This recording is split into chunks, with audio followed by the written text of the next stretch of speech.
Welcome back to yourownarc.blogspot.com. Today we're going to be talking about storing bulk food in buckets, how to store it using dry ice to get the oxygen out of the buckets. We've got 100 pounds of garbanzo beans that we're going to be storing and some cornstarch there that we're going to be storing in those buckets. So I just wanted to show you how that works and how to go about it. I've got our buckets laid out. They're labeled already with what's going to be going in it. A good rule of thumb is for every 100 pounds of bulk food you have, you need 3 buckets for that storage. When you're talking about your beans and your wheat, all of your grains, that is an average. It varies by weight. But when you buy your bulk food and then you think, okay, I just bought 500 pounds of food or whatever it is, every 100 just average 3 buckets and you'll come out pretty close. The buckets will always be a little less empty, but you'll have enough room to store everything that you need.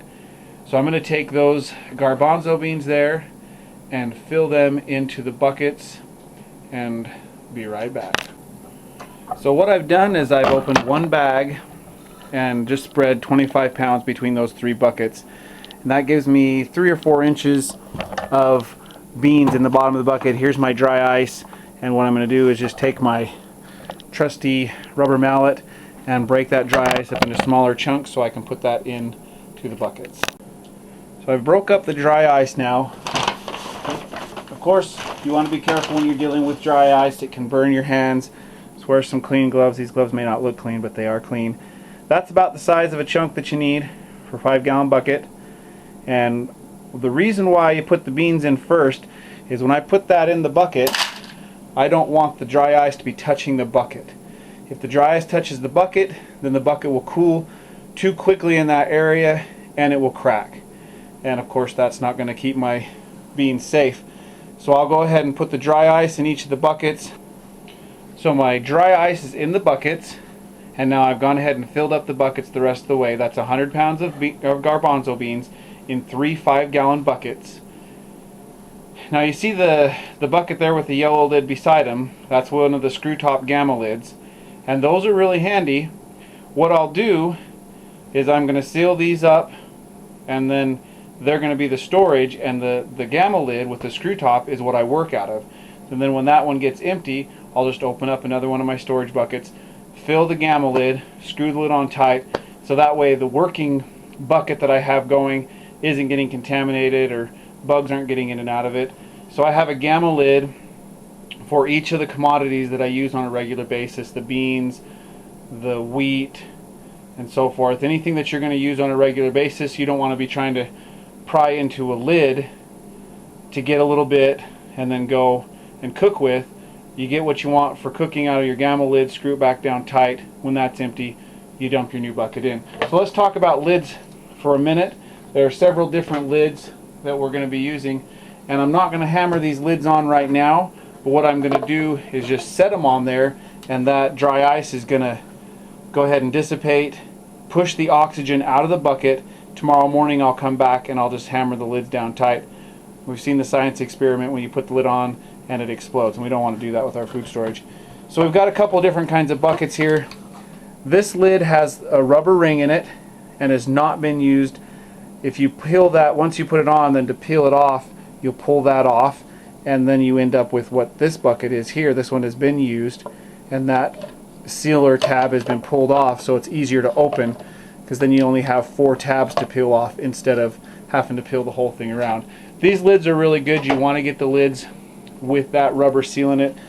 The next lid up from that is this lid. There's nothing to peel off here. This is actually a wet dry lid. You could store liquids in a bucket with this lid, and it's got the rubber seal in it, but it seals all the way around, where these only have 4 main tabs on them. And this lid is extremely difficult to get off because it doesn't have the peel off portion on the lid, which makes it easier for you to pull those off once you want to open it. You can reuse these lids, but once you peel them off, they don't quite seal as well. And then the last lid that I will show you is this lid that's got a little injection plastic, little rubber injection there in it, but it is a very flimsy lid, and with that injection on there, it's just a little teeny piece of rubber. It'll seal once, but once you peel it off and open it, you can't really reuse this lid very easily.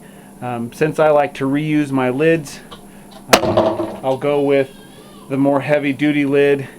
It's more difficult to get off, but I'm only opening it once and then dumping it into my Gamma lid, or the peel-off kind that are a little more heavy-duty. Either way, you can go ahead and reuse these lids over and over again.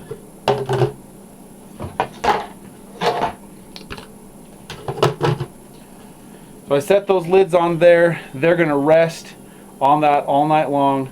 The oxygen will be forced out of the bucket as the dry ice dissipates because it is heavier than the oxygen, and so it will displace the oxygen out of the bucket, and we'll be able to kill any bugs or anything that possibly would be in there and keep that fresher, that it won't be able to oxygenate and go rancid or anything.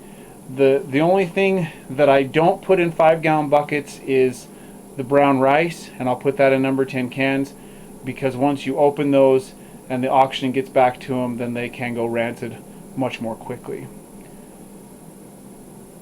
Well, thank you for watching. This has been storing your bulk foods in your 5-gallon buckets using dry ice at yourownark.blogspot.com. If you have any questions, feel free to drop us a line. I appreciate you for watching.